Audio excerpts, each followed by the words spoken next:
Hello everyone शांति पाठशाला को मु आपण मानंकु स्वागत जनाउछि।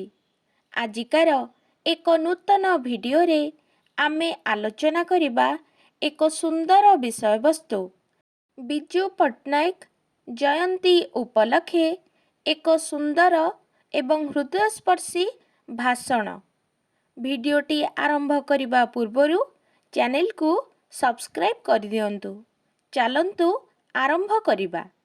सम्माननीय सभापति महोदय, पूज्य गुरुजी गुरुमा, सज्जन मंडली, स्नेहर छोट बड़ भाई ओ भौणी माने एवं आजिकार सभारे उपस्थित पूज्य विचारक मंडली, आजि हेउछि ओडिशार द्वितीय खारबेल स्वर्गत बिजू पट्टनायक जन्म जयंती।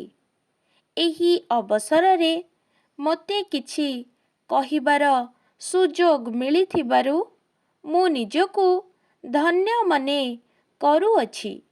कलिंगर बरपुत्र, इंडोनेशियार भूमिपुत्र, दुर्दश पायलट तथा लौह मानव बिजू पट्टनायक जन्म 1916 मसीहारे मार्च 5 तारिखरे कटक सहर रे होइथिला। तांको बापा लक्ष्मी नारायण पट्टनायक ओ माँ आशा देवी। मिशन स्कूल रे पाठपढ़ा, रेभेन्सा कॉलेज रे नाम लेखा। कॉलेज रे समस्त पूर्व रेकर्ड भांगी क्रमागत भावे चैंपियन होइथिले बिजू पट्टनायक।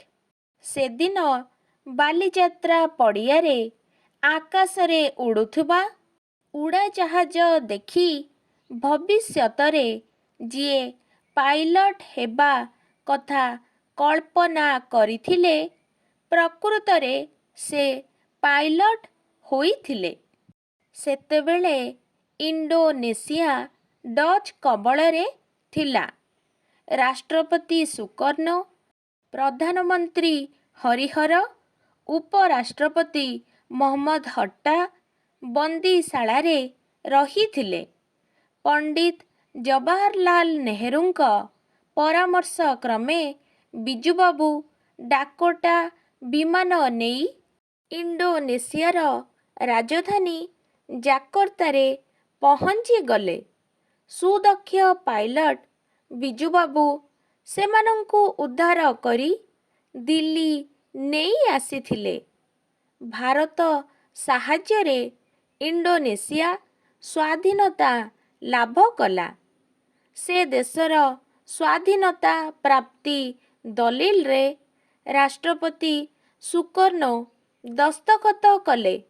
तत्सहित कलिंगर मुकुट विहीन सम्राट बिजू पट्टनायक दस्तखत करिथिले।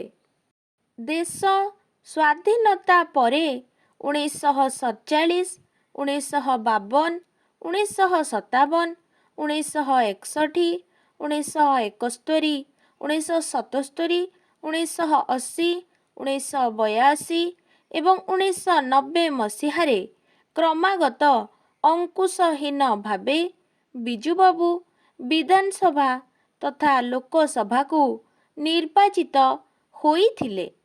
बिजुबाबू थिले विजयी वीर, दुई थर ओडिशार मुख्यमंत्री, केंद्र रे शिल्प मंत्री, विरोधी दलर दृढ़ नेता, ओटीएम र प्रतिष्ठाता, मन जिणा मन किणा कथार सर्वजनादृत नेता। एही महियान महापुरुषंक देहांत होइथिला 1997 मसीहा एप्रिल 17 तारिख दिन। आजी आम पाखरे से महान पुरुष नाहांती सत, किंतु से चिर मृत्युंजयी। आपणंक पाद पद्मरे मु मोर नम्र प्रणिपात जणाई वक्तव्य शेष करुछि। आजिकार भिडियोटी ଆପଣଙ୍କୁ କିପରି ଲାଗିଛି କମେଣ୍ଟ ମାଧ୍ୟମରେ ନିଶ୍ଚୟ ଜଣାଇବେ ଏବଂ ଲାଇକ୍ ସେୟାର ସବସ୍କ୍ରାଇବ୍ କରିବାକୁ ଜମାରୁ ଭୁଲିବେନି। ଧନ୍ୟବାଦ।